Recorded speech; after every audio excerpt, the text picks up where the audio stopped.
everyone. Today's video discussion is going to be on the matter of record keeping. Now, today's date is April 17th, 2 days after the April 15th tax deadline date. Of course, if you filed an extension, you have until October 15th to file your paperwork. Now, let me get back to the subject matter of this video. I decided that I thought it was time to make a video regarding record keeping. What is record keeping? Exactly what it sounds like, record keeping. Over the years, which has been many, that I have been a tax professional, I have seen individuals come in with not just shoe boxes, but crates of receipts and documents relating to their tax matters. Okay, people, honestly, do you think the tax professional wants to go through your receipts, tally them up, and figure out what all of that is? From a personal standpoint, no. At least I don't. The least you can do when you're taking your documents to your tax professional is have the receipts sorted, meaning categorized, and then tally them up. And once you do all of that, put them in nice envelopes or folders indicating what the receipts are for. There are a number of people, and I'm sure that this just has not happened to me, but there's a number of people that will go into their tax person with unsorted documents, and then when the tax person tells them that, oh, I'm going to have to charge you X amount of dollars to sort through this and tally through this stuff, they get upset. They don't want to pay for the extra time that it takes the tax professional to tally up their receipts and categorize them. Let me give you a few suggestions as to how you can avoid this at the end of the year. Individuals, you will start to receive your tax documents in January. When you start to receive your tax documents, my suggestion to you, put them all in one folder or an envelope somewhere that you will remember where it is. Don't hide it so well that you hide it from yourself, and come tax time, you have no idea where your tax documents are. That would not be good. Even though if you do lose your tax documents, you can probably get them replaced from your employer or the mortgage company, etc. So I'm going to briefly touch on two bases here, or two different subject matters here in regards to record keeping. The first area that I'm going to speak about is individuals, and then the second area that I'm going to speak about is business record keeping. So again, for individuals, your 1099s, your W-2s, your Form 1098, which is the mortgage interest statement, your property tax statement, if taxes are not taken out through escrow through the mortgage company, and any medical information that you have that you may want to deduct. Make sure that you have all of this information ready when you go to the tax preparer. It's really easy to do. Just again, when you start to get the documents, put them all in an envelope somewhere or a folder and put them somewhere where you're going to remember where they are. And that way, when it's time for you to go get your taxes done, you'll have the information that you need and you're not scrambling, waiting until the last minute to get your taxes done. As for me, my practice has been that I do not accept any tax return request 1 week prior to tax deadline date. I am not going to stress myself due to someone else's laziness or procrastination.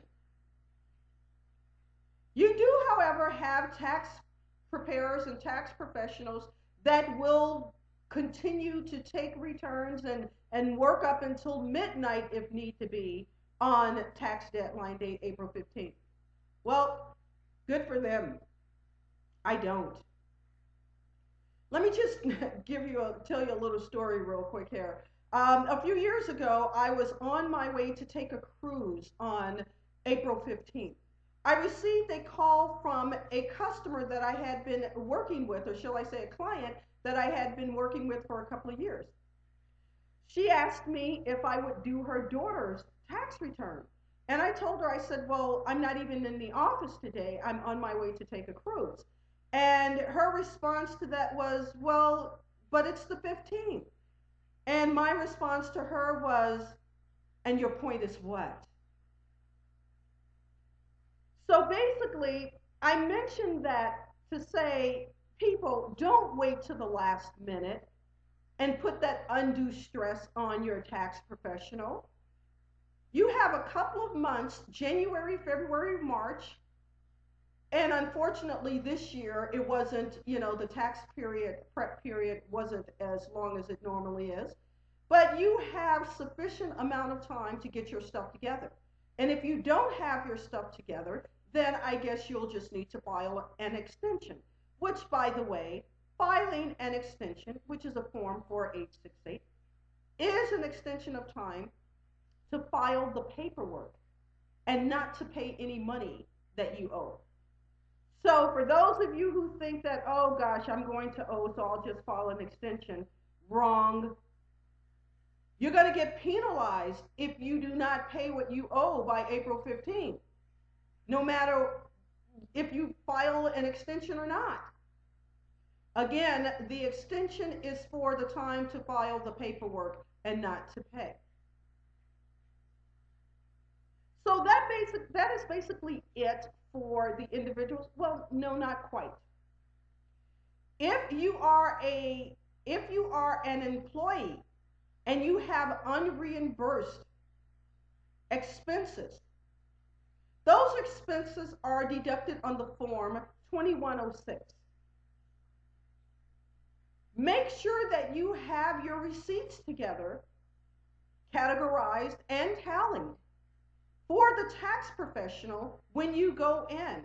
That will make your experience better, and it will make the experience for the tax preparer better. So now let's talk about business record keeping.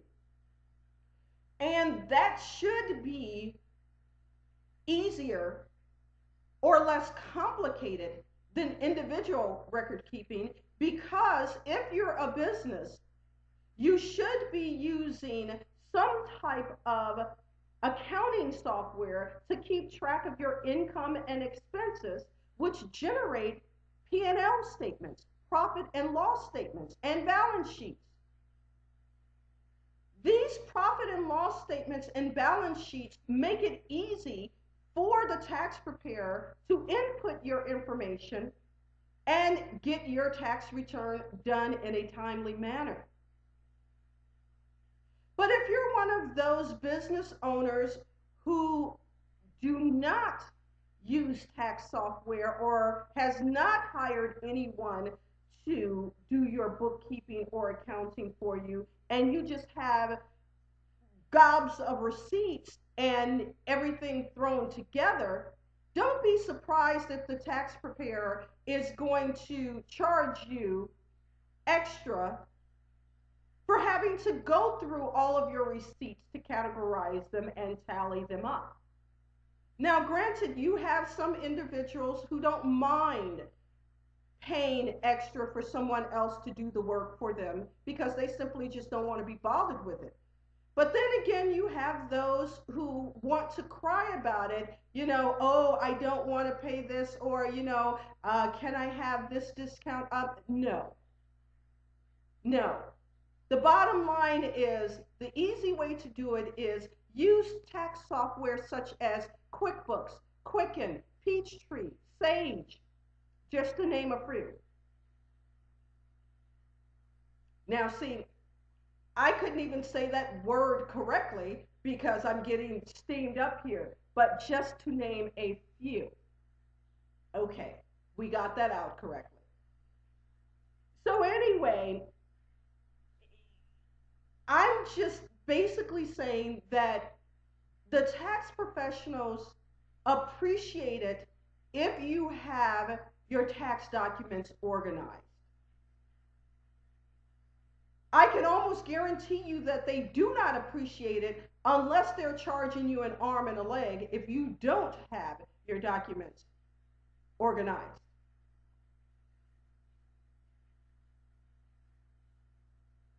So on that note, I'm going to say that when you go into your tax preparer, having your information and your documents organized, that's a good thing. But one of the things that you probably should consider before going into the tax preparer is asking them to fudge numbers or, oh, just put down what you put down last year. No, it doesn't work that way. You need to have your stuff together. First of all, it's unfair for you to ask the preparer to just put down what I put down last year or what you put down last year.